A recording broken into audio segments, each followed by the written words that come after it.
Hello friends, नमस्कार सभी के लिए। मैं मोहित कुमार आप सभी का unique academy of math solution पर बहुत बहुत स्वागत करता हूं, अभिनंदन करता हूं और उम्मीद करता हूं कि आप सभी स्वस्थ होंगे, अच्छे होंगे।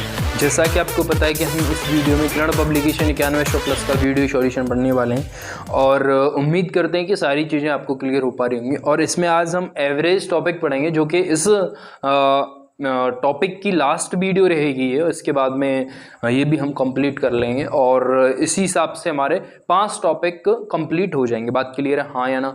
तो उम्मीद करते हैं कि सारी चीज़ें बिल्कुल आपको कॉन्सेप्ट के साथ में सारी चीज़ें डिटेल में आपको समझ में आ रही होंगी। बात क्लियर है मेरे भाई, हाँ या ना? तो उम्मीद करते हैं कि सारी बात आप बिल्कुल डेफिनेटली क्लियर कर पा रहे होंगे। और हमने जो अब तक सारी चीज़ें पढ़ाई हैं, जो अब तक सारी चीज़ें समझाई हैं और जितने भी हमने क्वेश्चंस कराए हैं, और ऐसा हमारा एक भी सिंगल क्वेश्चन नहीं होगा जिसको हमने 1 से 2 बार नहीं समझाया हो, 1 से 2-3 तरीकों से नहीं बताया हो। तो उम्मीद करते हैं कि सारी चीज़ आप क्लियर कर पा रहे होंगे। बात क्लियर है भाई, हाँ या ना? तो उम्मीद करते हैं कि सारा खेल आपकी समझ में आ रहा होगा। तो इसी हिसाब से हम सारी चीज़ों को पूरी इस कन्नड़ पब्लिकेशन 9100+ की जो बुक है उसको हम एकदम बिल्कुल कूल माइंड से और विद कॉन्सेप्ट और सारे क्वेश्चंस को 1-2-3 तरीकों से आप लोगों तक पहुंचा देंगे। बात के लिए इसीलिए हमें इतना 1 घंटे की वीडियो में हमारे 30 क्वेश्चन हो पाते हैं। तो उम्मीद करते हैं कि ये सारी चीज़ें समझ में आ रही होंगी। और इतना समय क्यों लगता है, इस बात को भी आपको ध्यान में रखना है कि पहले मैं सवाल को बोलता हूँ आपके सामने, उसके बाद में उसका 2-3 बार हम पढ़ते हैं सवाल को, उसके बाद में हम सॉल्यूशन करते हैं। अगर हम सॉल्यूशन का टाइम कैलकुलेट करेंगे तो विद इन सेकेंडों में आप सवाल को कर पा रहे होंगे। बात क्लियर है, हाँ है ना? तो उम्मीद करते हैं कि सारी चीज आपको क्लियर हो पा रही होंगी। सवाल अगला क्या कहता है, सवाल पे आते हैं। बहुत ध्यान से इस बात को समझने की आप कोशिश करेंगे मेरे भाई। सवाल कह रहा है 10 छात्रों की बचत की औसत अंक गणितीय माध्य राशि 600 रुपए है। ठीक है भैया। 3 छात्र ऐसे हैं जिनकी कोई बचत नहीं है और अन्य छात्रों में प्रत्येक की कम से कम 250 रुपए की बचत है और निहार की 1300 रुपए की बचत है। तो बताएं बचत की सबसे बड़ी राशि क्या होगी? बहुत ध्यान से और बहुत ही कूल माइंड से इस बात को समझने की आप कोशिश करेंगे मेरे दोस्त। उसने बोला है कि 10 लोग हैं और प्रत्येक 600 रुपए, मतलब एवरेज की बात कर रहा है, तो वो 600 रुपए बचाता है। ठीक है, तो कहने का अर्थ क्या हो गया, अगर 600 रुपए 10 कैंडिडेट बचाते हैं एवरेज, तो उनका अब जब उनकी बचत का योग कितना होगा, जब आप बोलोगे भाई 10 कैंडिडेट 600 रुपए प्रत्येक बचाता है तो टोटल वो कितने बचाएंगे, आप बोलोगे भाई 6000 रुपए। बहुत ध्यान से इस बात को क्लियर करेंगे। अब उसने ये भी बोला है कि कम से कम एक व्यक्ति 250 रुपए बचाता है और एक निहाल नाम का एक और व्यक्ति है जो कि एक सिंगल व्यक्ति जो कि 1300 रुपए बचाता है। मतलब जब निहाल की बात कर रहा है तो वो कितने रुपए बचाता है, आप बोलोगे भाई 1300 रुपए बचाता है। मतलब क्या हो गया कि जो अब यहां से हमारे 9 कैंडिडेट बचे होंगे, बहुत ध्यान से बात करेंगे, 9 कैंडिडेट बचे होंगे। अब रुपए यहां पर कितने बचे होंगे, आप बोलोगे भाई 4700। बहुत ध्यान से। अब खेल क्या है, अब इनमें से भी 3 ऐसे कैंडिडेट हैं जो कि कुछ भी नहीं बचाते हैं, मतलब ये हो गया मेरा कहने का कि केवल और केवल ये 6 लोगों की ही बचत है। बात समझ में आ रही है, नहीं आ रही है? अच्छा, ये केवल और केवल 6 लोगों की ही बचत है। तो अब खेल क्या है, अब यहां पर बात को समझना है कि अब उसने बोला है और इसमें पूछ रहा है कि सबसे हाईएस्ट वाला व्यक्ति कितना है, वो चीज आपसे पूछिए बहुत ध्यान से। अगर मैं इसमें से जो सबसे हाईएस्ट वाला व्यक्ति अगर मैं निकाल देता हूं तो यहां पर कितने कैंडिडेट बचेंगे भाई? अगर मैंने यहां से सबसे हाईएस्ट वाला व्यक्ति जो पूछ रहा है अगर मैं उसको निकाल देता हूं तो कितने व्यक्ति बचेंगे भाई? आप बोलोगे 5 व्यक्ति बचेंगे। 5 व्यक्ति ऐसे होंगे जो कम से कम 250 रुपए एक व्यक्ति बचा रहा होगा। मतलब ये हो गया कि 5 व्यक्ति 1250 रुपए यहां से बचा लेंगे। क्या 25 पंजे 125। जो हाईएस्ट वाला व्यक्ति होगा, सबसे अधिक वाला व्यक्ति होगा वो कितना होगा मेरे बाबू, वो होगा आप जब 5 व्यक्ति इतने, जब एक जो 5 व्यक्ति हैं, जो सबसे कम की बात कर रहा है, कम से कम इससे कम नहीं हो सकता, इससे ज्यादा कितने भी हो सकते हैं। मतलब ये हो गया कि 5 व्यक्ति अगर मैं 250 के हिसाब से बताता हूं तो 1250 रुपए बचा रहे होंगे, और इसमें से एक व्यक्ति हमने निकाल दिया जिसने सबसे ज्यादा बचाए होंगे, मतलब कि 5 कैंडिडेट बचे होंगे। यहां पर बात समझ में आ रही नहीं? तो अब क्या खेल हो गया, अब मतलब बचे कितने होंगे, जो सबसे अधिक होगा इसमें से, इसको अगर मैं घटाता हूं, यहां 0, यहां 5, यहां 6 में से 2 गए तो 4, यहां 4 में से 1 गया, तो यही इस सवाल का सही उत्तर है। मैं उम्मीद करता हूं कि ये बात आपकी समझ में आई होगी। बात क्लियर हो पाई या नहीं? हाँ या ना? तो ये बहुत अच्छा सवाल था, बहुत अच्छा। अब यहां पर ये चीज यहां पर क्लियर करनी है आपको कि 6 व्यक्ति बचे, 3 जब कुछ नहीं कर रहे हैं, मतलब 6 बचे। अब 6 में से भी 5 ऐसे व्यक्ति होंगे जो कि कम से कम 250 रुपए बचा रहे होंगे, मतलब कि एक ऐसा व्यक्ति होगा जिसकी हाईएस्ट इनकम, हाईएस्ट सेविंग होगी। तो उम्मीद करते हैं कि ये बात आपकी समझ में आई होगी। बात क्लियर है भाई? हाँ या ना? अगला सवाल क्या कहता है, अगले सवाल की तरफ बढ़ते हैं। बहुत ध्यान से इस बात को क्लियर करते जाएंगे भाई। अगला सवाल ये कह रहा है 12,000 जवानों की सेना में यूरोपीय जवान और भारतीय जवान हैं। यूरोपीय जवान की औसत लंबाई 5 फुट 10 इंच है और भारतीय जवानों की लंबाई 5 फुट 9 इंच है, तथा संपूर्ण सेना की औसत लंबाई 5 फुट 9 से 3/4 इंच है। तो सेना में भारतीय सैनिकों की संख्या कितनी होगी? बहुत ध्यान से क्लियर करेंगे। जब यहां पर हमारे पास यूरोपीय जो कैंडिडेट हैं, इनकी लंबाई कितनी है, यहां पर जो यूरोपीय कैंडिडेट हैं वो जिनकी औसत लंबाई कितनी है, आप बोलोगे भाई 5 फुट 10 इंच। कितनी? 5 फुट 10 इंच। तो आप इसको कर दीजिए 5:10 में। और यहां भारतीय कितने हैं, आप बोलोगे भारतीय कितने हैं, भारतीयों मतलब कि भारतीयों की जो हाइट है वो कितनी है, आप बोलोगे भाई 5 अनुपात, आप इसको कर दीजिए 9। बात समझ में आ रही है नहीं आ रही है? अब संपूर्ण मतलब संपूर्ण सेना की जो हाइट है वो है 5 अनुपात, पॉइंट लगा लीजिए, अगर मैं 3/4 करता हूं तो ये बनेगा 75। बात समझ में आई या नहीं? हाँ या ना? तो अब खेल खत्म हो गया। तो अब इसको, अब तो पता ही आपको ये कितना ज्यादा है, 0.75 ज्यादा है। अब देखो, अब इसको 10 बनाने के लिए मुझे यहां पर कितना करना पड़ेगा, मतलब कि इसमें यहां पर ये इसको मुझे पूरा 10 बनाने के लिए मुझे 0.25 की आवश्यकता होगी, तब ये 10 बन जाएगा। बात समझ में आ रही है? अगर मैंने यहां 0.25 अगर जोड़ दिया तो यहां पर क्या हो जाएगा, कंप्लीट 10 हो जाएगा, जो कि इसका मतलब अंतर कितना आया फिर यहां से, इसका अंतर बनेगा मेरे बाबू 0.25। अगर मैं इसको काट पीट कर करूंगा तो रेशियो बनेगा 3:1। अब ये कितने, 12,000 जवान हैं। अब यहां पर टोटल 3 और 4 है, 4 का ही मतलब 12 है, 1 का मतलब आप बोलोगे भाई 3 है। तो आप ये पूछ रहा है सवाल में कि भारतीय कितने होंगे, तो भारतीय का मतलब 1 है, तो 1 का ही गुणा 3,000 में करते हैं तो 3,000 ही इस सवाल का सही उत्तर हो जाता है। मैं उम्मीद करता हूं कि ये बात भी आपकी समझ में आ रही होगी। बात क्लियर है भाई? हाँ या ना? तो इस तरीके से चीजों को समझना है, आपको ध्यान रखना है। जब ऐसी सिचुएशन आपको गिवन हो तो आपको कहीं भटकना नहीं है। आप बोलेंगे हाँ अनुपात क्यों लिया गया है, आप अगर इसको वैसे तरीके से सोचेंगे, इंच को अगर आप सेंटीमीटर में बनाने लग गए तो बहुत लंबी कहानी हो जाएगी। तो आप इस तरीके से अगर इस चीज को समझते हैं तो डेफिनेटली आपकी जल्दी समझ में आ जाएगा। मैं उम्मीद करता हूं कि ये बात आपकी समझ में आई होगी। बात क्लियर है भाई? हाँ या ना?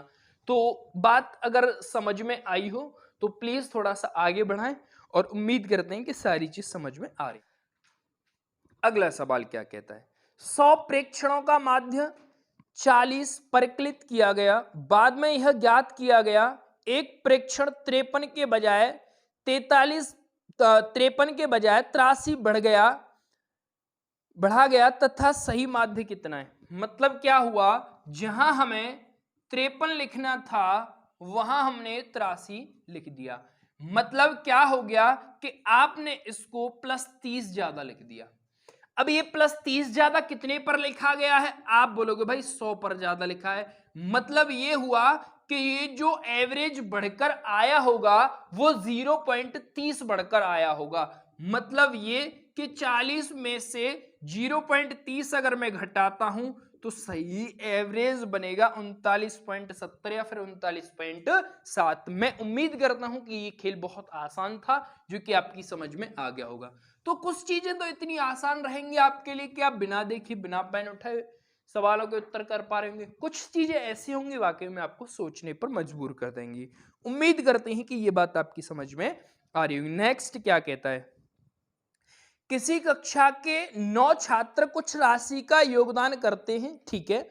उनमें से 7 छात्रों में प्रत्येक 50 रुपए का योगदान देता है और अन्य 2 छात्र, सभी 9 छात्र दिए गए औसत योगदान के क्रम से 50 रुपए तथा और 90 रुपए अधिक देते हैं। कक्षा के सभी 9 छात्रों का औसत योगदान कितना रहा। मेरी बहुत ध्यान से अगर बात को समझने की आप कोशिश करेंगे, मैं मान लेता हूं कि संपूर्ण स्टूडेंट का जो एवरेज है वो आप कुछ भी मान लीजिए, एक्स मान लीजिए। बात क्लियर हो पा रही नहीं, हाँ या ना। अगर मैंने संपूर्ण कैंडिडेट का एवरेज अगर एक्स माना है तो जो 2 कैंडिडेट है क्रमशः, एक तो 50 अधिक कर रहा है इससे, ठीक है, और दूसरा अधिक कर रहा है 90। बात समझ में आई या नहीं आई। अब जो 7 कैंडिडेट हैं उनका हमें एवरेज गिवन है, वो है भैया, वो है 50। वो कितना है, वो है 50। बात समझ में आ रही है। अब टोटल हमारे पास एक तो ये हो गया, दूसरा ये 7, ये मतलब कि टोटल कितने हो गए हमारे पास, 9 कैंडिडेट हो गए। बात समझ में आई या नहीं, हाँ या ना। अब 9 कैंडिडेट हो गए, माना हमने एवरेज कितना माना था, एवरेज हमने माना था एक्स। एवरेज हमने कितना माना था, एक्स माना था। ये चीज हम ऑलरेडी भाषा के रूप में आपको समझा चुके।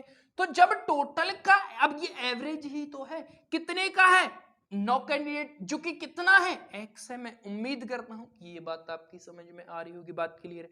अब खेल देखेंगे, अगर मैं इसको इधर लेके जाता हूं तो ये होगा 9x, ठीक है, और ये 1x और ये दूसरा मतलब कि 2।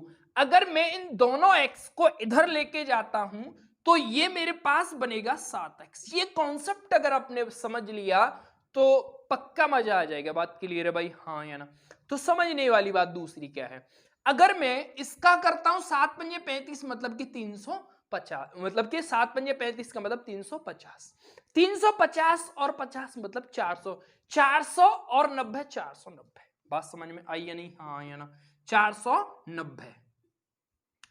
अब 490 7 रेशियो का मतलब है तो एक का कितना रहा होगा, 70, जो कि हमने क्या माना था, एवरेज। और यही सवाल का सही उत्तर है। मैं उम्मीद करता हूं कि ये बात आपकी समझ में आई होगी। बात क्लियर है भाई, हाँ या ना। तो इस तरीके से चीजों को सोचते रहना है, इस तरीके से चीजों को करते रहना है। तो उम्मीद करते हैं कि सारी बात, सारा खेल आपकी समझ में आ रहा होगा। नेक्स्ट क्या बात है, बहुत ध्यान से समझने की आप कोशिश करेंगे।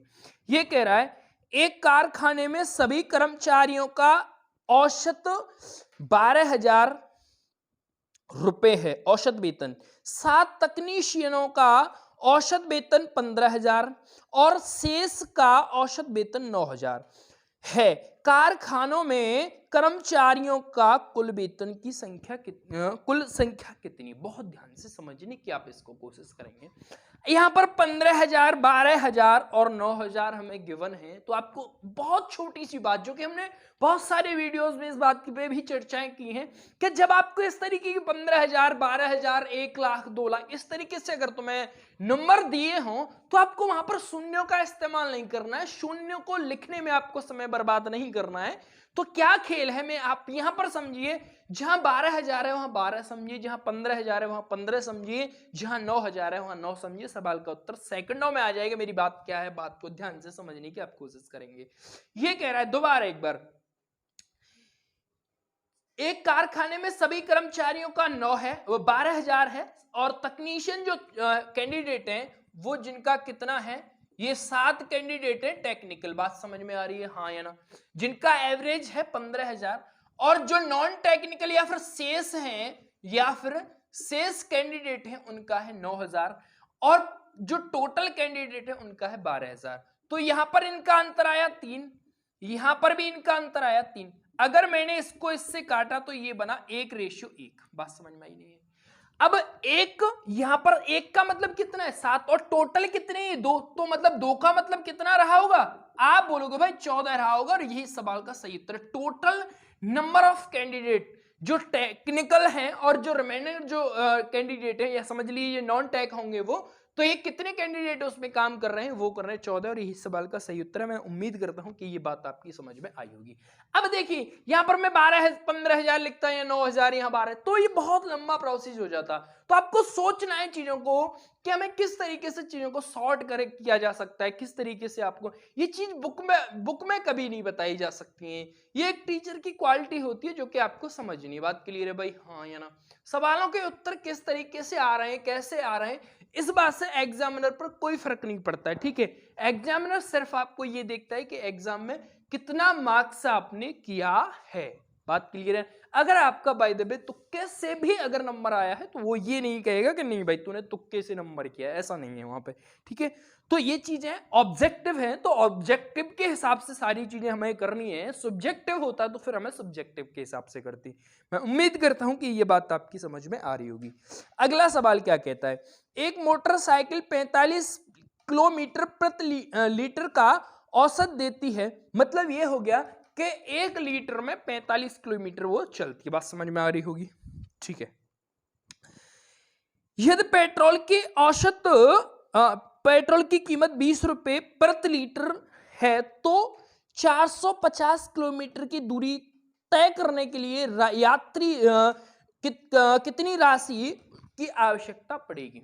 मतलब ये हुआ कि अगर आप 45 किलोमीटर जाते हो 1 लीटर पेट्रोल में, और 1 लीटर पेट्रोल का दाम आप देते हो 20 रुपए, कहने का मतलब क्या हो गया मेरा कि आप 20 रुपए में 45 किलोमीटर जाते हो बाबू। क्या यही तो मतलब हुआ इसका कि आप 45 क्या एवरेज अगर आपकी बाइक देती है तो आप, और जैसे कि मान लीजिए आज की रेट अगर मैं बात करूं तो 96 पॉइंट कुछ पेट्रोल का दाम है, ठीक है।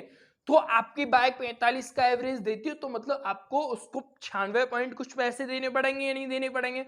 तो कहने का मतलब ये हुआ वहां पर आपको दाम दे रखा है 45 रुपए 20 रुपए, जो कि 45 किलोमीटर। आप 20 रुपए अगर देते हो तो वो 1 लीटर पेट्रोल देगा, और 1 लीटर पेट्रोल देगा तो आप 45 किलोमीटर की दूरी तय कर पाएंगे। बात समझ में आ गई होगी, मैं उम्मीद करता हूं। खेल तो 20 रुपए में ही आपने 45 किलोमीटर की दूरी तय की है। बात समझ में आई हाँ नहीं? आपको दूरी तय करनी है मेरे भाई 540 किलोमीटर। 540 मुझे इसको अगर मैंने बना दिया 12 का गुणा करके, क्यों 12 पंजे 60 की 0, 12 चौके 48 और 6 54, मतलब ये हुआ कि अगर मैंने इसको 450 540 अगर बनाना है तो मुझे 12 का मल्टीप्लाई वहां करना पड़ेगा, तो 12 का ही मल्टीप्लाई इसको भी 12 गुना करना पड़ेगा, 12 दूनी 24, मतलब कि आपको 240 रुपए देने पड़ेंगे, तब जाकर आप 540 किलोमीटर का डिस्टेंस कवर कर पाएंगे। बात समझ में आई होगी, मैं उम्मीद करता हूं कि ये बात आपकी समझ में आई। आप ऐसा भी कर सकते हो कि 45 रेशियो का मतलब है 45 रेशियो का मतलब है ये भी इससे 12 बार ही कटेगा, इस 12 का गुणा आप इसमें कर दीजिए, वो भी एक ही बात है, डजंट मैटर। बाकी मैंने अपने हिसाब से सोचा है, तो उम्मीद करते हैं कि ये बात भी आपकी समझ में आई होगी। ये जो मैं तरीके बता रहा हूं किसी भी किताब में नहीं मिलेंगे आपको, मैं इस बात का दावा कर सकता हूं, आप कहीं भी खोज के देख सकते हो, ठीक है भाई। उम्मीद करते हैं कि ये सारी बात समझ में आपके आ रही होंगी। नेक्स्ट क्या कहता है, बहुत ध्यान से, कोई व्यक्ति 8 महीने में उतना व्यय करता है जितना कि वह 6 महीने में कमाता है। मतलब यह हुआ कि अगर आप 6 महीने काम कमा लेते हो, उनको 8 महीने में खर्च करते हो। बहुत ध्यान से समझने की आप कोशिश करेंगे इस बात को, ठीक है, ठीक है। यदि वह वर्ष में 6,000 रुपए की बचत करता है तो उसकी मासिक आय कितनी है। बहुत ध्यान से मैं मान लेता हूं, माना उसकी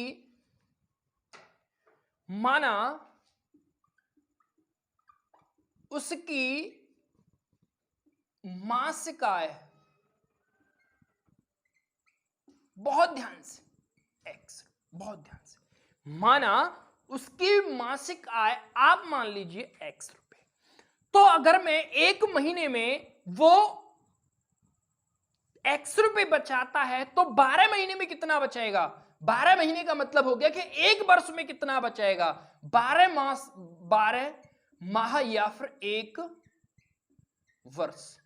इसको ही हम वार्षिक का नाम दे देंगे। ये हो गया भैया, आप बोलोगे भाई ये बचाएगा मेरे बाबू, ये आय इसकी कितनी, मासिक आय कर दीजिए इसको आय। बात समझ में आ रही है नहीं। अब बात कर रहा है वो 6 माह की, 6 माह की जो आय है वो कितनी होगी फिर भैया मेरे, आप बोलोगे भाई 6 होगी। बात समझ में आ रही है नहीं, हाँ या ना, बात समझ में आई है नहीं। अच्छा, अब ये किसके बराबर है, आप बोलोगे 8 माह का व्यय के बराबर है, 8 माह के व्यय के बराबर है। और जिसका मैं मान लेता हूं कि ये एवरेज इसका है 22, ठीक है। तो ये 22, 8 22 हो गया, बराबर का 12x इंटू 6। जो व्यय होगा हमारा वो कितना रहा होगा, 12x बटे 8। अगर मैं काटता हूं ये 4 से 3 बार, 2 बार 3 से ये, अब ये कितना रुपए यहां से व्यय कर रहा है, आप बोलोगे भाई, आप बोलोगे 9000। अब ये एक वर्ष मतलब कि 12 माह में कितने बचा रहा है, मतलब एक वर्ष में कितना बचाया इसने, आप बोलोगे भाई, आप बोलोगे इसने 12 और खर्च कितने कर दिए 9, तो बचे कितने होंगे, आप बोलोगे भाई 3 बचे होंगे। और वहां पर कितना बचा रहा है 6000। तो x की वैल्यू कितनी आ गई भाई मेरे 2000। ये क्या थी, हमारी मासिक आय थी, और यही सवाल का सही उत्तर है। मैं उम्मीद करता हूं कि ये बात आपकी समझ में आई होगी। बात क्लियर है भाई, हाँ या ना। तो थोड़ा सा हमने लैंग्वेज लिखा है इसलिए थोड़ा सा लंबा सवाल बना है। उम्मीद करते हैं कि ये सारी चीज आपकी समझ में आई होगी। बात क्लियर है भाई, हाँ या ना। तो थोड़ा अगर कोई भी चीज बाई पॉइंट समझ में नहीं आ रहा है तो एक चीज को 2 बार ट्राई कर सकते हो, निश्चित रूप से सारी चीज समझ में आ जाएंगी। अगली बात क्या है, अगली बात को ध्यान से समझने की कोशिश करते हैं। 100 के दर्शकों से पहले प्रति व्यक्ति 15 रुपए, दूसरे दिन प्रति व्यक्ति 7.5 रुपए, तीसरे दिन प्रति व्यक्ति 2.5 रुपए वसूले किए गए और तीनों दिनों की कुल उपस्थिति क्रम से 3:5:13 थी। पूरे तीनों दिनों के लिए प्रति व्यक्ति औसत वसूली कितनी रही होगी। बहुत ध्यान से इस बात को क्लियर करेंगे कि आपने पहले दिन 15 रुपए, दूसरे दिन 7.5 और तीसरे दिन 2.5 रुपए। अगर एक व्यक्ति 15 रुपए देता है पहले दिन, दूसरा देता है भाई 7.5 रुपए, तीसरे दिन देता है 2.5 रुपए, और यहां पर कैंडिडेट उपस्थित होते हैं 2:5:5। बात समझ में।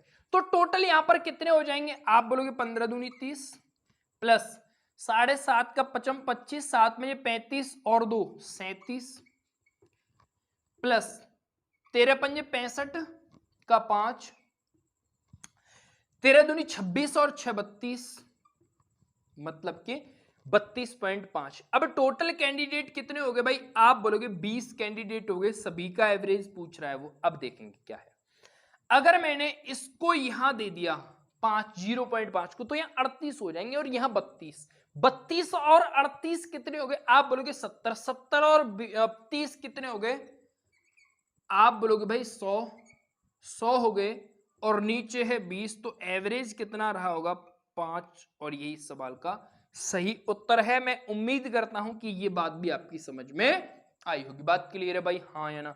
तो इस तरीके से चीजों को सोचना है, इस तरीके से चीजों को करते रहना है, तो सारा खेल बहुत आसान तरीके से आपकी समझ में आ जाएगा। मैं उम्मीद करता हूं कि ये बात आपकी समझ में आ रही है। बात क्लियर है भाई, हाँ या ना? अगला सवाल क्या कहता है भाई, बहुत ध्यान से। एक कंपनी का लगातार 7 वर्षों का औसत राजस्व 75 लाख रुपए, यदि पहले 4 वर्ष का 70 लाख रुपए और अंतिम 4 वर्ष का 82 लाख रुपए, तो चौथे वर्ष का राजस्व ज्ञात कीजिए। टोटल जो हमारे 7 वर्ष का है वो कितना है? आप बोलोगे भाई 7 वर्ष का है 75 लाख, मतलब कि टोटल योग कितना रहा होगा? 7 पंजे 35, 7 7 49 और 3 5, टोटल 7 वर्ष का रहा 525। बात समझ में आ रही है नहीं? हाँ या ना भाई? और 4 वर्ष का कितना है? आप बोलोगे भाई 70, तो योग कितना रहा होगा? आप बोलोगे भाई 4 7 28 280। और अंतिम, ये प्रथम है और ये अंतिम है, अंतिम का कितना है? 82, मतलब कि योग कितना रहा होगा? आप बोलोगे 4 दूनी 8, 8 चौके 32। अब टोटल यहां पर कितना हो गया भाई? ये 7 और ये 4 और 4 मतलब 8, टोटल हमारे पास 7 हैं। यहां पर नीचे जोड़ने पर हमें 8 मिल रहे हैं। मतलब क्या रहा कि जो 4 वाला नंबर होगा, 1 2 3 4 5 6 7 7, प्रथम 4 और अंतिम 4, ये जो 4 वाला नंबर है इसको 2 बार कैलकुलेट कर लिया गया, इस वजह से ये 8 कैंडिडेट या फिर 8 वर्ष बन रही है। बात समझ में आ रही है नहीं? हाँ या ना? तो अब ये टोटल यहां 8 0, ये हो गया भैया 5 और 1 6, 5 और 1 6, बस ये 0 है, तो ये टोटल हमारे पास हो गया 608। अब 7 वर्ष का इतना है, चौथे वर्ष का पूछ रहा है, मतलब कि यहां इसमें से घटाना है। अगर 608 में से 525 अगर मैं घटाता हूं तो कहने का मतलब इसको 600 बनाने के लिए 75 की आवश्यकता पड़ेगी। 8 यहां फालतू है तो कितने हो गए भैया? 83 लाख। चौथे माह का 83 लाख आएगा और यही सवाल का सही उत्तर है। मतलब ये हुआ इसका कि आपको 608 में से 525 घटाना है, 83 बचेगा, पीछे लाख लिखना ही है क्योंकि लाख में दे रखा है। उम्मीद करता हूं कि ये बात भी आपके समझ में आ गई होगी। बात क्लियर है भाई? हाँ या ना? तो इस बात को समझना है, इस तरीके को समझना है, बहुत आसान सा तरीका है। उम्मीद करते हैं कि ये बात भी आपकी समझ में आई होगी। नेक्स्ट क्या है? 8 व्यक्तियों का एक दल शूटिंग प्रतियोगिता में भाग लेता है। सर्वोत्तम खिलाड़ी को 85 अंक मिलते हैं। यदि उसने 92 अंक प्राप्त किए होते तो उस दल का औसत स्कोर 84 हो जाता। ठीक है, तो उस दल द्वारा प्राप्त किए गए अंक बताइए। मेरी एक बात को बहुत ध्यान से समझने की आप कोशिश करें तो क्या रिजल्ट मिलता है, बहुत ध्यान से देखिए। 8 व्यक्तियों का एक दल शूटिंग प्रतियोगिता में भाग लेता है। ठीक है, कैंडिडेट कितने हो गए हमारे पास? 8। सर्वोत्तम खिलाड़ी को 45 अंक मिलते हैं। यदि उसको 92 अंक प्राप्त किए होते तो उसका जो एवरेज है वो कितना हो जाता? आप बोलोगे भाई, आप बोलोगे 84 हो जाता। तो उस दल का औसत कितना है? बहुत ध्यान से, 8 अगर कैंडिडेट है, मैं मान लेता हूं कि इनका एवरेज 84 ही है। बहुत ध्यान से, मैं मान लेता हूं कि इनका एवरेज 84 ही है। मैं बहुत ध्यान से इस बात को क्लियर करेंगे। अगर मैंने इसका एवरेज 84 माना तो कितना योग हो जाएगा? कितने रन बनाएंगे ये? मतलब 8 चौके 32 का 2 और 8 8 64 और 3, आप बोलोगे भाई 67। अगर इस कैंडिडेट, ये कब होता समझने वाली बात क्या है? ये कब होता जब उसको 85 की जगह 92 अंक मिल रहे होते। मतलब ये कि उसको कितना अधिक मिल रहा होता, आप बोलोगे भाई 7 अंक अगर अधिक मिल रहा होता या फिर 7 अंक अधिक मिल रहा होता तब ये एवरेज सही था। मतलब ये कि इसमें 7 जुड़ गया होगा, मतलब ये कि इसमें 7 जुड़ गया होगा, तो अगर मैंने इसको घटा दिया तो ये बचेंगे भाई 665 और यही सवाल का सही उत्तर है। टोटल जो अंक और जो रन मिलेंगे उनको वो 665 मिलेंगे। मैं उम्मीद करता हूं कि ये बात भी आपकी समझ में आई होगी। तो इस तरीके से आप वहां पर ये ध्यान नहीं देंगे कि वहां पर 85 में से 92 घटाए, नहीं, उनका अंतर लिया गया है। मतलब 85 की जगह अगर वो 92 ले रहा होता तब ऐसा होता। मतलब कि उसमें जो 672 जो बने हैं उसमें 7 हमने अधिक कैलकुलेट कर दिए, जो वास्तविकता है वो 665 की है। मैं उम्मीद करता हूं कि ये बात आपकी समझ में आई होगी। अगली बात क्या है, बहुत ध्यान से। एक पुस्तकालय अध्यक्ष अपने पुस्तकालय के लिए 600 कहानी की पुस्तकें खरीदता है। मतलब 600 नहीं 60, ठीक है, कोई बात नहीं। लेकिन उसे ज्ञात होता है कि यदि वह 336 रुपए और खर्च कर देता तो वह 4 अतिरिक्त पुस्तकें क्रय कर सकता था, ठीक है। और ऐसा करने पर प्रति पुस्तक की औसत कीमत 1 रुपये कम हो जाती। प्रत्येक पुस्तक की पहले की औसत कीमत बताइए। समझेंगे। मैं अगर जो हमने 60 पुस्तकें खरीदी हैं उनकी एवरेज कीमत कुछ भी मान सकता हूं अपने हिसाब से। उनकी एवरेज कीमत मैं मान लेता हूं, माना पूर्व की बात चल रही है, माना पूर्व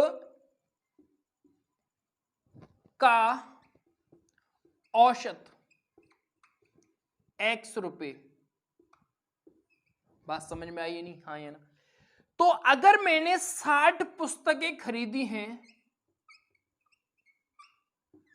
अगर मैंने 60 पुस्तकें खरीदी हैं और एक की कीमत x है तो मुझे आपको पता है कि 60x रुपए देने पड़ेंगे। बात समझनी है यहां से। अगर मैं इतने रुपए देता हूं तो मुझे इतनी पुस्तकें मिलती हैं। बात समझ में आई? अच्छा, अगर मैंने यहां पर आपने पढ़ा है सवाल में 336 रुपए और दे दिए, इसको इसी में मिला दिए, तो एवरेज तो बाबू 1 कम हो गया। बहुत, चलो अभी नहीं, यहां पे हम लगाएंगे 1 कम हो गया। कब? जब आपने यहां पर 336 रुपए और दे दिए।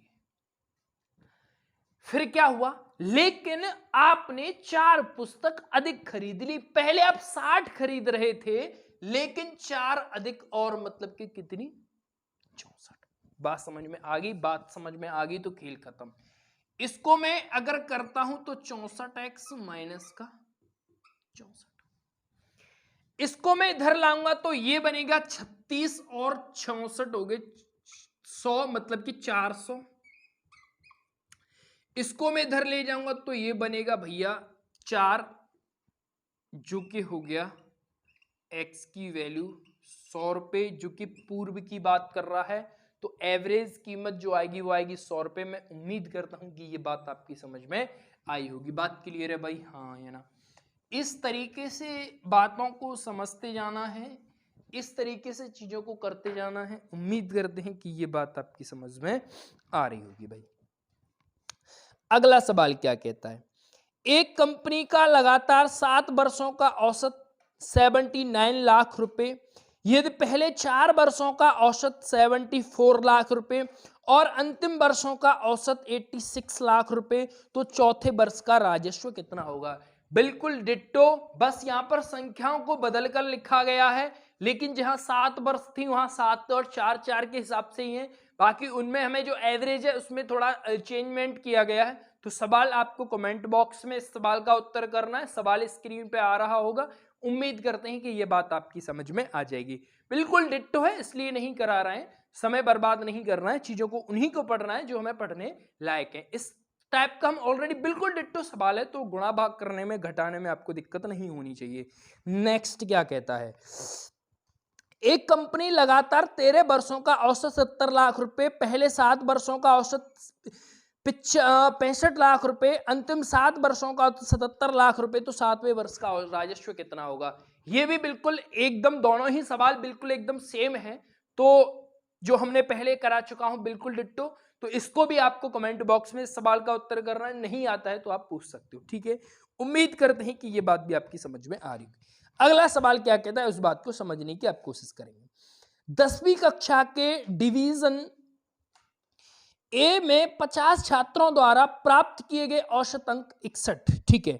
डिवीजन बी के 25 छात्रों के अंकों का औसत 57, डिवीजन सी के 50 छात्रों के अंकों का औसत 55, 10वीं कक्षा के तीनों डिवीजन के छात्रों का औसत क्या होगा। बहुत ध्यान से पूरी टोटल की बात कर रहा है, group A, group B, group C में कैंडिडेट दे रखे हैं, उनका अलग अलग हमें औसत दे रखा है। सवाल बहुत आसान है, सवाल को सेकंडों में करेंगे।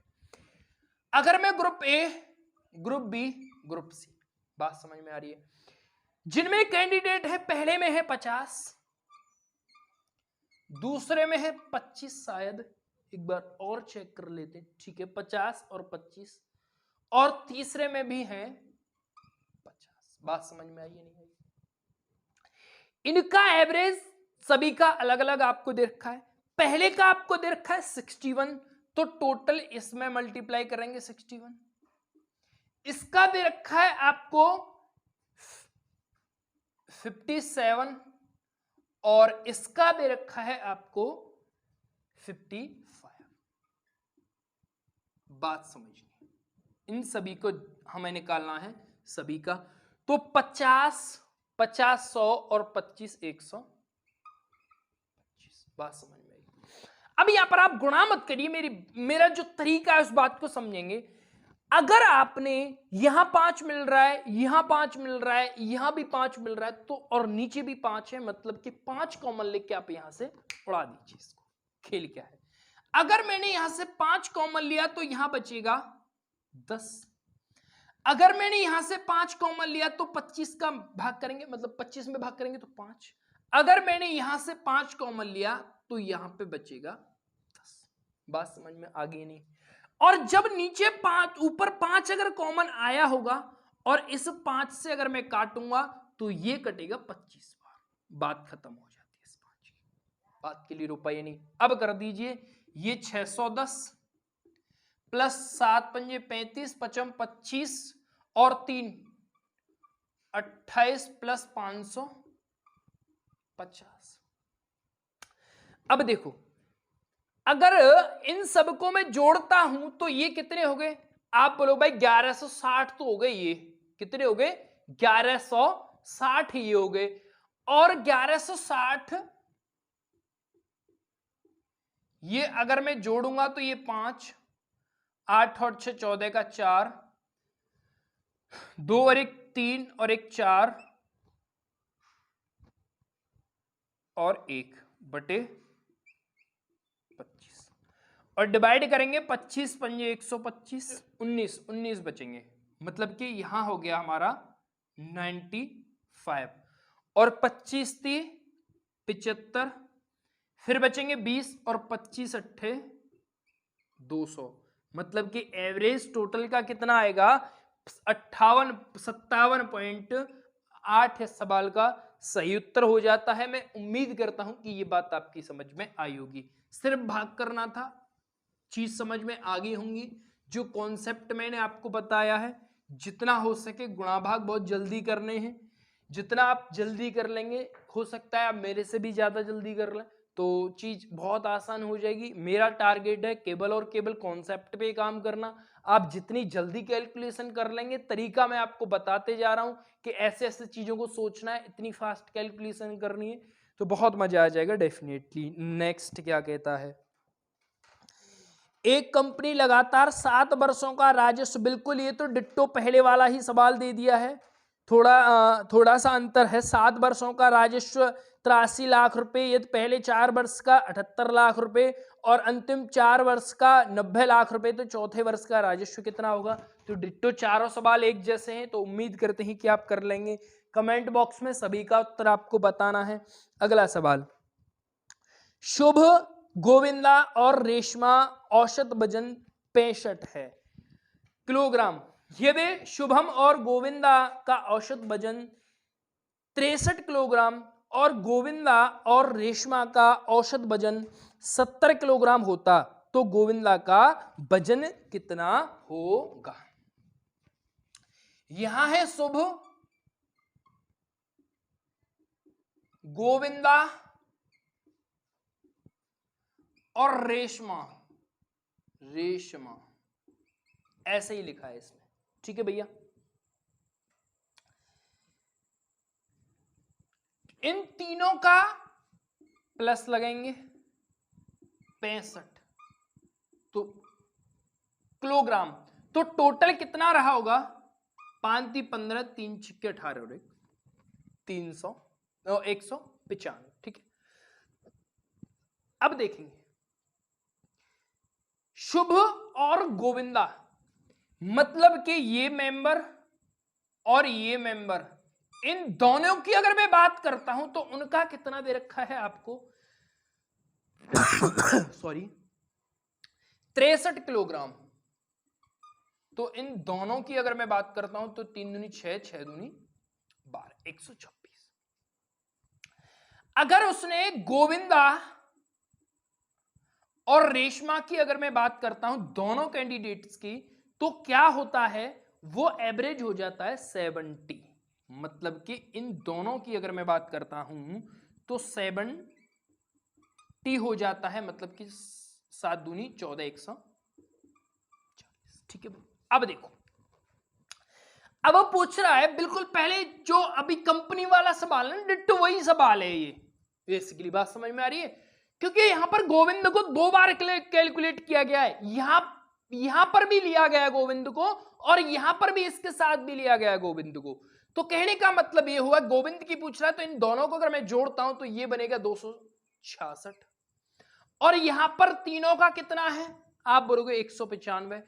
अगर मैंने इसमें से 2 गोविंदा आए होंगे, अगर इस टोटल में से इसको मैंने घटा दिया तो तीनों कट जाएंगे, तो एक गोविंद बचेगा खाली, एक गोविंदा बचेगा खाली। और यहां पर इसको मैं घटाऊंगा तो 5 कम है, यहां 65 एक्स्ट्रा है, मतलब 200 करने के लिए 5 कम है, यहां 65 है, तो कितना हो गया? आप बोलोगे 71, और जो कि किसका है? गोविंदा, गोविंदा। यही सवाल का सही उत्तर हो जाता है। मैं उम्मीद करता हूं कि ये बात आपकी समझ में आ गई होगी। भाई बात क्लियर है? अगला सवाल क्या कहता है? अगले सवाल पे आते हैं। बहुत अच्छा, राम की आय श्याम की आय से 100 रुपए अधिक है, ठीक है। यदि राम और श्याम की औसत आय 850 रुपए हो तो राम की आय कितनी है? दोनों राम प्लस श्याम का एवरेज है 850, मतलब कितना हो गया इसका? दोनों कितने कमाएंगे भाई? 5 दूनी 10, 8 दूनी 16 और 1 17। ये इससे 100 रुपए ज्यादा लेता है। इसको अगर मैं 100 रुपए पहले ही हटा दूं यहां से, तो अब हमारे पास 1600 रुपए बचेंगे। अब इनमें से 2 को मतलब कि बराबर बांटा जाएगा, तो मतलब एक के हिस्से में यहां से 800 आएंगे, 100 ये पहले ले चुका है, तो राम कितने रुपए ले रहा होगा? आप बोलोगे 900, और यही सवाल का सही उत्तर है। राम 900 रुपए अधिक कमाता है, तो राम लेगा 900 और श्याम लेगा 800, और यही सवाल का सही उत्तर है। मैं उम्मीद करता हूं कि ये बात आपकी समझ में आई होगी। बात क्लियर है भाई? हाँ या ना? तो बहुत यूनिक है, बहुत यूनिक है, बहुत फास्ट इन चीजों को आप समझ रहे होंगे। उम्मीद करते हैं कि ये बात आपकी समझ में आ रही होगी। भाई बात क्लियर है? अगला सवाल क्या कहता है? अगला सवाल, एक परीक्षा में 180 छात्रों द्वारा औसत अंक 50 थे। कितने भैया? एक कक्षा में 180 छात्रों द्वारा प्राप्तांक अंक कितने हैं? 50, ठीक है।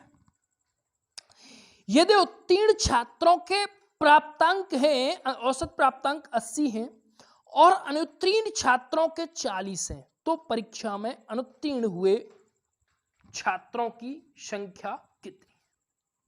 ठीक है भैया, कोई बात नहीं। जो हमारे पास कैंडिडेट हैं जिनका एवरेज है 80 और जो फेल कैंडिडेट हैं जिनका एवरेज है, जो फेल कैंडिडेट हैं जिनका एवरेज है 40 और टोटल जो कैंडिडेट हैं उनका एवरेज है 50, तो ये 10, ये भैया 30, तो एवरेज निकल के आया 1:3। टोटल हमारे पास 180 है, तो 3 और 1 4 का ही मतलब 180 है।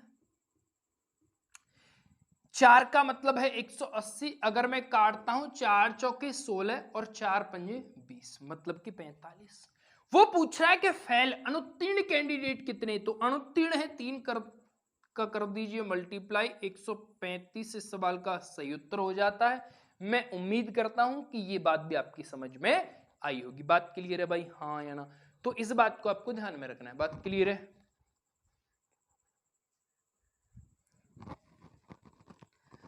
अगला क्या कहता है, बहुत ध्यान से समझने की आप कोशिश करेंगे भाई।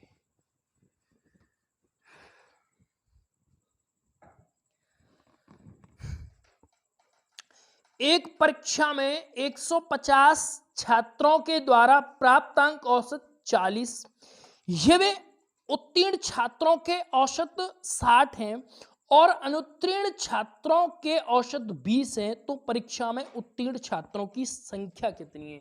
बिल्कुल डिट्टो वही सवाल है। टोटल का 40 है, पास होने वाले 60 हैं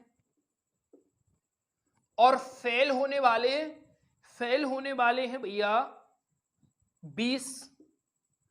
टोटल का है 40, अंतर आया यहां 20, यहां भी 20, 1:1 और 2 का मतलब अगर 150 है तो 2 का मतलब 150 है, तो 1 का मतलब कितना रहा होगा? 75। तो दोनों ही आधे आधे हैं। उम्मीद करता हूं कि ये बात भी आपकी समझ में आई होगी। तो अगर फेल की बात करता है, फेलियर या फिर पास दोनों ही बराबर है। 75 इस सवाल का सही उत्तर हो जाता है। मैं उम्मीद करता हूं कि ये बात भी आपकी समझ में आई होगी भाई। बात क्लियर है? अगला सवाल क्या कहता है? 36 परिणामों का औसत 18, प्रत्येक परिणाम में से 2 घटा दिया जाता है तो नया परिणामों का औसत। 36 परिणाम है जिनका एवरेज 18 है, सभी में से 2 घटा रहा है तो एवरेज में से भी आपको 2 घटाना पड़ेगा, तो नया एवरेज होगा 16 और यही सवाल का सही उत्तर है। मैं उम्मीद करता हूं कि ऐसे सवालों के लिए आपको पेन नहीं उठाना है। ऐसे सवालों में सिर्फ आपको, मैं पहले भी इस बात पे चर्चा कर चुका हूं, ये बोनस पॉइंट वाले सवाल होते हैं जो कि हर पेपर में 1 2 3 4 कम से कम अगर 25 सवाल पेपर में आ रहे हैं किसी में भी, तो कम से कम 5 से 10 ऐसे सवाल होंगे जो कि ऐसे आप कर लेंगे, ठीक है।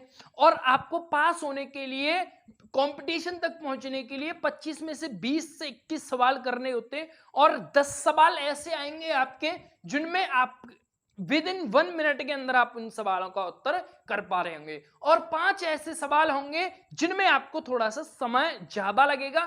तो अब जो 10 सवालों में आपने समय बचाया है उस समय को आप वहां पर यूज करिए, तो डेफिनेटली आप 15 से 18-20 मिनट के अंदर आप 25 सवालों का उत्तर आसानी से कर पा रहे होंगे मेरे हिसाब से। बात क्लियर है भाई, हाँ या ना? इसी तरीके से आपको इन चीजों को करना है, इसी तरीके से आपको इन चीजों को पढ़ना है। सवाल अगला क्या है? एक परीक्षा में 140 छात्रों द्वारा औसत 90 अंक प्राप्त किया गया।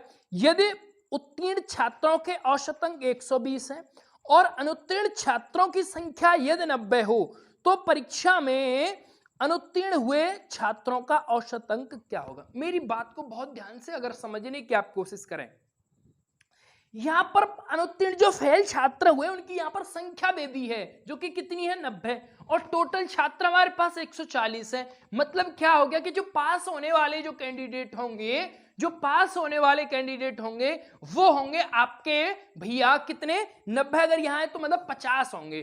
50 अगर पास होने वाले हैं, जिनका 50 अगर पास होने वाले हैं, जिनका एवरेज आपको दे रखा है 90, जिनका एवरेज अगर 90 है तो मतलब 9 पंजे 45, 9 पंजे 45, मतलब कि टोटल इन्होंने 45 अंक प्राप्त किए होंगे पास होने वालों कैंडिडेटों ने। बात समझ में आई या नहीं? हाँ या ना? अब देखिए अब क्या है, अरे एक मिनट, पास होने वालों का 120 है, सॉरी 120 है, तो 12×60 मतलब कि 6000, ठीक है कोई बात नहीं, 6000 ठीक है। और जो 140 कैंडिडेट हैं, 140 कैंडिडेट हैं टोटल, जिनका एवरेज 90 है, इनका है भैया 90, तो कितना हो गया 14 निम्मा 126, मतलब कि 12600। अब ये टोटल का 12600 है, 50 का 6000 है, तो कितने बचे होंगे 90 बचे होंगे। और यहां पर कितना बचा होगा आप बोलोगे भाई 6600, 1 0 से काट दीजिए, 3 से 3 बार, 3 से इसको 220, और 3 का अगर मैं डिवाइड करता हूं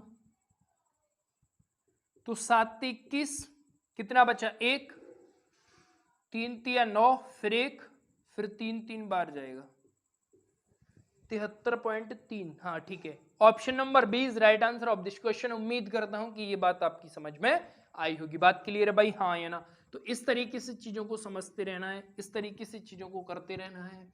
और इस वीडियो का और इस टॉपिक का ये सेकंड एंड लास्ट है, तो उम्मीद करते हैं कि ये पूरा टॉपिक मैंने पूरी शिद्दत के साथ में आप लोगों तक पहुंचाया है, बहुत उम्मीद के साथ में आप लोगों तक पहुंचाया है, बहुत मेहनत के साथ में आप लोगों तक पहुंचाया है, और मैं इस पूरी बुक को इस तरीके से ही आप लोगों तक पहुंचा दूंगा। तो उम्मीद करता हूं कि सारी चीज़ आपको समझ में आ रही होंगी। बहुत कंफर्ट लगता है, बहुत बहुत, ठीक है। तो अगला सवाल बहुत ध्यान से, लड़कों के एक समूह का औसत भार 36 किलोग्राम है। एक लड़का जिसका भार 42 किलोग्राम है वह कक्षा छोड़कर चला जाता है, उसके स्थान पर एक 30 किलोग्राम भार वाला उस समूह में शामिल हो जाता है, तब एवरेज 35.7 हो जाता है। तो उस कक्षा में, उस ग्रुप में कितने लड़के हैं? बहुत ध्यान से, मेरा पहले एवरेज था 36, फिर एवरेज हो गया 35.7। अब 35.7 कब हुआ है? ये तब हुआ है बाबू जब एक 42 किलोग्राम का महान पुरुष के स्थान पर एक 30 किलोग्राम का महान पुरुष आ जाता है। ये जब 30 किलोग्राम का महान पुरुष आता है मतलब कि इसने 12 किलोग्राम वजन कम कर दिया होगा। क्या मतलब कि इसने 12 किलोग्राम वजन इसका ज्यादा था, इसका कम है, इसीलिए एवरेज में यहां पर कमी आई है। तो एवरेज में कितनी कमी आई है? आप बोलोगे भाई 0.3 कमी आई है। जब यहां भी 0.3 कमी आई है, यहां 12 कमी आई है, तो 12 का ही मतलब 0.3 है। इस पॉइंट को हटाऊंगा तो एक 0 यहां और ये 0 वहां पहुंच जाएगी, मतलब कि 120 का ही मतलब है 3, तो एक का मतलब 40। तो ग्रुप में कितने लड़के रहे होंगे? 40, और यही सवाल का सही उत्तर है। मैं इस उम्मीद के साथ इस बात को आप लोगों तक पहुंचाई है कि ये बात आपकी समझ में आ गई होगी। बात क्लियर है भाई? हाँ या ना?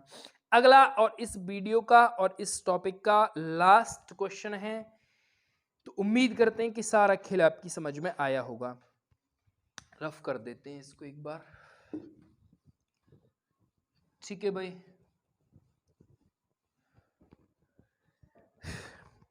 अगला, एक लड़के ने 1000 रुपये में 50 चॉकलेट खरीदी, ठीक है। यदि 30 चॉकलेट का औसत मूल्य 25 रुपये, तो शेष चॉकलेटों का औसत मूल्य कितना रहा होगा? 50 चॉकलेट खरीदी, अगर 30 खरीदी हैं उसने, तो उसने कितने रुपए दिए हैं? 25 रुपए के हिसाब से दिए, मतलब कि 25 × 75, वो 750 तो 30 के लिए खर्च कर चुका होगा। टोटल 50 के लिए उसने कितने खर्च किए हैं? आप बोलोगे 1000। 1000 खर्च किए, मतलब कि 250 और बचे होंगे। 250 और बचे होंगे, मतलब चॉकलेट हमारे पास 20 बची होंगी। 20 टोटल हमने 250 में खरीदी है, तो एवरेज कितना आएगा इसका? 12.5, क्योंकि इस जीरो से इसको काटा, 25 में अगर 2 से डिवाइड करता हूं तो 12.5 रुपए की पर चॉकलेट के हिसाब से वो 20 बाकी की चॉकलेट्स को खरीदेगा। मैं उम्मीद करता हूं कि ये बात भी आपको समझ में आई होगी। कुछ चीजें बहुत आसान है, मैं बार बार इस बात को कह चुका हूं, कुछ चीजें बहुत मुश्किल होती हैं। मैं उम्मीद करता हूं कि ये बात आपकी समझ में आई होगी भाई। बात क्लियर है भाई, हाँ या ना? ठीक है मेरे दोस्त, ठीक है। Thank you, thanks for watching, meet you again, okay bye.